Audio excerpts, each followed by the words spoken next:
नाबालिग से दुष्कर्म के मामले में आजीवन कारावास की सजा काट रहे आसाराम को राजस्थान हाई कोर्ट ने 6 महीने की जमानत दे दी है।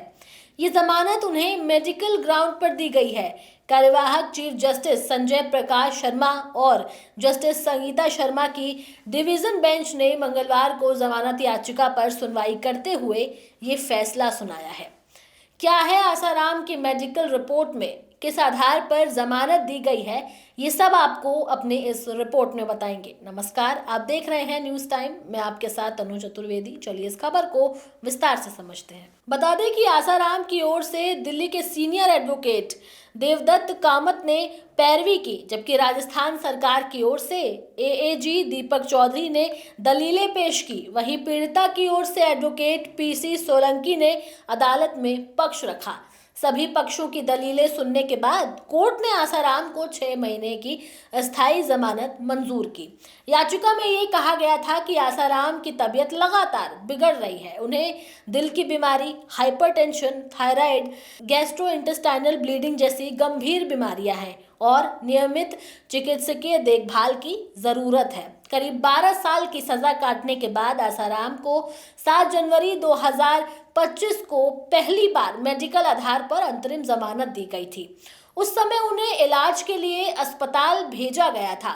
अंतरिम जमानत खत्म होने के बाद 30 अगस्त को उन्होंने सरेंडर कर दिया था। सरेंडर के कुछ दिन बाद ही उनकी तबीयत बिगड़ गई और उन्हें फिर से अस्पताल में भर्ती करवाया गया।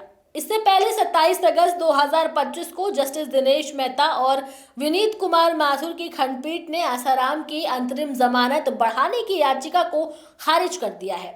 उस समय अदालत ने अहमदाबाद के सरकारी अस्पताल के मेडिकल बोर्ड की रिपोर्ट के आधार पर कहा था कि आसाराम की स्वास्थ्य स्थिति स्थिर है और उन्हें अस्पताल में भर्ती होने या निरंतर चिकित्सकीय देखभाल की आवश्यकता नहीं है। कोर्ट ने ये टिप्पणी की थी कि आसाराम ने पिछले कुछ महीनों में कई शहरों के अस्पतालों में इलाज करवाया, लेकिन किसी भी अस्पताल में नियमित फॉलोअप नहीं कराया। वहीं 29 अक्टूबर 2025 को हाई कोर्ट में आसाराम की सजा स्थगन और मेडिकल ग्राउंड पर जमानत याचिका पर सुनवाई हुई थी। कोर्ट ने मेडिकल रिपोर्ट, उम्र और वर्तमान स्वास्थ्य स्थिति को देखते हुए 6 महीने की जमानत देने का आदेश जारी किया। चलिए अब आसाराम की बीमारियां और स्वास्थ्य स्थिति के बारे में जानते हैं।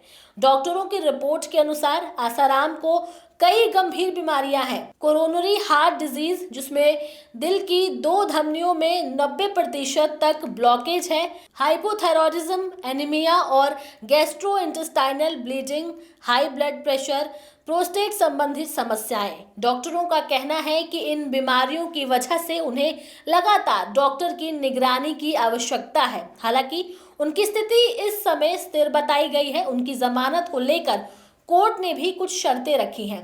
कोर्ट ने अपने आदेश में कहा है कि जमानत की अवधि 6 महीने होगी और इस दौरान आसाराम किसी भी गवाह या पीड़िता के संपर्क में नहीं आएंगे।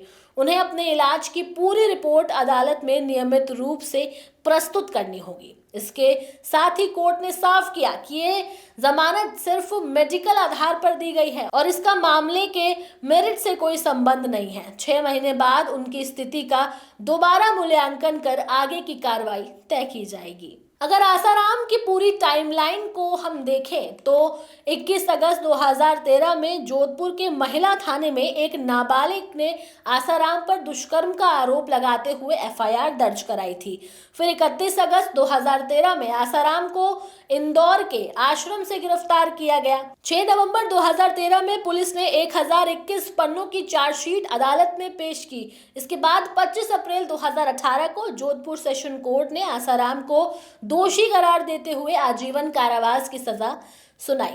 बता दें कि गांधीनगर में भी अगस्त 2013 में आश्रम की एक महिला ने रेप का केस दर्ज कराया था। इसके बाद 31 जनवरी 2023 में इस केस में भी अदालत ने आसाराम को आजीवन कारावास की सजा सुनाई थी। लगभग 12 साल के बाद आसाराम को मिली ये 6 महीने की मेडिकल जमानत उनके लिए बड़ी राहत मानी जा रही है। हालांकि ये राहत अस्थायी है और अदालत ने साफ किया है कि स्वास्थ्य में सुधार या स्थिति स्थिर रहने पर उन्हें दोबारा जेल लौटना होगा। अब इस खबर में आगे क्या अपडेट आता है, इसकी जानकारी हम आप तक पहुंचाते रहेंगे, लेकिन उससे पहले आप हमारे चैनल न्यूज़ टाइम को सब्सक्राइब कर लें, लाइक करें, शेयर करना ना भूलें। नमस्कार।